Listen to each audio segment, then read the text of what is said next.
আয়াত তেলাওয়াত করেছি পবিত্র কালামুল্লাহ থেকে মুহাম্মাদুর রাসূলুল্লাহ। আপনারা জীবন কাহিনী শুনবেন রাসূলুল্লাহ সাল্লাল্লাহু আলাইহি সাল্লামের নওয়াসা ইমামে হাসান ও ইমামে হুসাইন রাদিয়াল্লাহু তাআলা আনহু সম্পর্কে জীবন কাহিনী শুনবেন।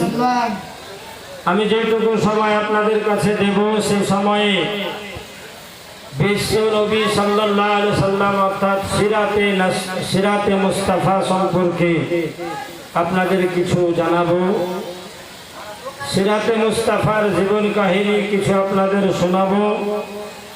যেহেতু ট্রাফিক আলাদা, সিরাতুন নবী সাল্লাল্লাহু আলাইহি সাল্লাম আমি কিছুক্ষণ শোনাবো, আর রাসূলুল্লাহ সাল্লাল্লাহু আলাইহি সাল্লামের নওয়াসা ইমামে হাসান ও হুসাইনের জীবন কাহিনী আমাদের প্রধান বক্তা শোনাবেন। তাই আমি আপনাদের সকলকে বলবো, মা বোনেরা, বাবারা, ভাইয়েরা যারা এদিক ওদিকে ঘোরাফেরা করছেন, ঘোরাফেরা না করে স্টেজে এসে বসে পড়ুন। আরেকবার মহব্বত দিয়ে দুরূদ শরীফ পড়ে নি। আল্লাহুম্মা সাল্লি আলা সাইয়্যিদিনা মাওলানা মুহাম্মাদ ওয়া আলা আলি সাইয়্যিদিনা ওয়া আলা আলি সাইয়্যিদিনা মাওলানা মুহাম্মাদ সাল্লাল্লাহু তাআলা আলাইহি ওয়াসাল্লাম। অভ্যাস মোতাবেক গজলের কয়েকটা ছন্দ আপনাদের পেশ করব, শুনবেন, ইনশাল্লাহ ভালো লাগবে। এবং নবীর শানে বলবো, যেহেতু আমি আপনাদের সামনে বলেছি সিরাতুন নবী সম্পর্কে যতক্ষণ বক্তব্য রাখবো সেটাই বলবো। গজলের ছন্দ কয়েকটা পেশ করছি, শ্রবণ করি। ফুল আমার রাসূল মুহাম্মদ আরশের জালা রে, ফুল আমার রাসূল মুহাম্মদ আরশের জালা রে, সারা ভুবন হয়ে রোশন, সারা ভুবন হয়ে রোশন, খুশবুতে মাতওয়ালা রে,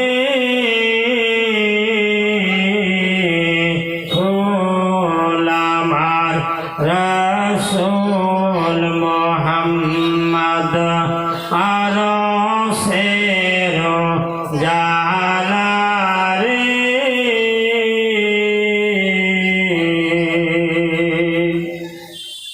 সে ফুল হইতে হইল যে ফল, ফাতেমা জোহরা বাতুল, সে ফুল হইতে হইল যে ফল, ফাতেমা জোহরা বাতুল, হাসান হোসেন সেই ফুলের ফুল, হাসান হোসেন সেই ফুলের ফুল, আলী যে ফুল ওয়ালা রে, ফুল আমার রাসূল মুহাম্মদ আরশের জালা রে, ফুল আমার রাসূল মুহাম্মদ। রাসূলের মতো পৃথিবীতে কেউ হবে না, আর হয়নি। আর সেই রাসূলুল্লাহর নওয়াসা ইমামে হাসান ও হুসাইনের আম্মা জান ফাতেমাতুজ জাহরা রাদিয়াল্লাহু তাআলা আনহা, যিনি জান্নাতি সমস্ত রমণীদের সরদারনি, যাকে আমার নবী ঘোষণা করেছেন জান্নাতি। মা বোন বাবারা, সেই হাসান ও হুসেনের আম্মা জানের কাহিনী আপনারা ইতিহাস পড়েছেন, শুনবেন জীবন কাহিনী। যে ফুলেরই ফুল আজ সারা বিশ্বকে মাতোয়ালা করে দিয়েছে, ইমামে হাসান ও ইমামে হুসেনের জীবন কাহিনী শত শত বান্দারা বান্দিরা শুনছেন এবং নিজের আমালকে তাজা করছেন। জোরে বলেন সুবহানাল্লাহ।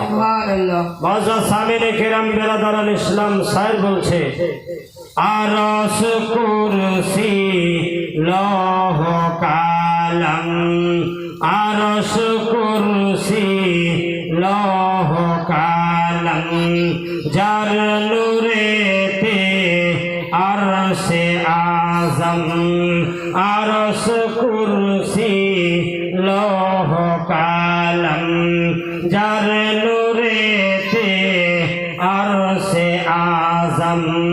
কেউ বলে শাহে মদিনা, কেউ বলে কামলি ওয়ালা রে, ফুল আমার রাসূল মুহাম্মদ আরশের জালা রে, ফুল আমার রাসূল মুহাম্মদ আরশের জালা রে, সারা ভুবন হয়ে রোশন খুশবুতে মাতওয়ালা রে, ফুল আমার রাসূল মুহাম্মদ সাল্লাল্লাহু আলাইহি ওয়াসাল্লাম। বন্ধুগণ, বেরাদারান ইসলাম, আমরা রাসূল পাক সাল্লাল্লাহু তাআলা আলাইহি ওয়াসাল্লামের উম্মত হতে পেরেছি। আমাদের সকলকে এমন একটি জায়গায় যেতে হবে, যে জায়গাতে যাওয়ার পর আপনার দ্বারাই যেন কোনো গুনাহ না হয়, নেকির সঙ্গে যেন জিন্দেগি কাটে, নামাজি হয়ে পরেশগার হয়ে মুত্তাকি হয়ে যেন আপনার কবর পর্যন্ত যেতে পারি। কারণ কবর একটা অন্ধকার কবর, অন্ধকার ঘোর, সেই কবরে থাকতে হবে কিয়ামতের সকাল পর্যন্ত। মা বোন, বাবা ও ভাই, আজকে পবিত্র সভার প্রথম দিন জীবন কাহিনী শোনার জন্য আপনারা আসবেন। আপনারা মনে মনে ভাবছেন ঘরে বসে জলসা শুনেই তো নেকি পাবো। যদি ঘরে বসে জলসা শুনে নেকি পাওয়া হতো, তাহলে স্টেজ তৈরি করা হতো না, সভায় বক্তাকে ডাকা হতো না, আজ সভায় শত শত টাকা খরচ করে সভা সাজানো হতো না। মা বোন, এই জায়গার বরকত, এই জায়গাতে আল্লাহর রহমত বর্ষিত হয়। যার জন্য বলবো ভাই, বাবা, মায়েরা, বোনেরা, খালারা, ফুফুরা, যারা এখনো আছেন রাস্তাঘাটে এদিক ওদিকে, আমার রাসূলুল্লাহ সাল্লাল্লাহু আলাইহি ওয়াসাল্লাম বলেছেন, বাজার হচ্ছে সব থেকে নিকৃষ্ট জায়গা, বাজার হচ্ছে সব থেকে খারাপ জায়গা। ওই জায়গাতে যারা সময় দেয়, সেই সময়টা তাদের জন্য অপচয়, সেই সময়ে তার কোনো মূল্য থাকে না, সে সময়ে নেকি সঞ্চয় করার মতো সুযোগ থাকে না। একমাত্র আল্লাহর নবী সাল্লাল্লাহু আলাইহি সাল্লাম বলেছেন, তোমরা যদি নেকি সঞ্চয় করতে চাও, নেককার হতে চাও, পরেশগার হতে চাও, তাহলে তোমরা ধর্মসভাতে পৌঁছে যাও। মা বোন বাবারা, ধর্মসভা করলে গ্রামবাসীর কি উপকার হয়? বেরাদার নবী পাক সাল্লাল্লাহু আলাইহি সাল্লাম বলেছেন, ধর্মসভা করলে গ্রাম থেকে 3 ধরনের উপকার হয়। 1 নম্বর উপকার হয় গ্রামবাসীর সমস্ত বান্দা বান্দির জন্য ঘরে বাড়িতে চলাতে ফিরাতে উঠাতে বসাতে আল্লাহ তরফ থেকে রহমত বর্ষিত হয়।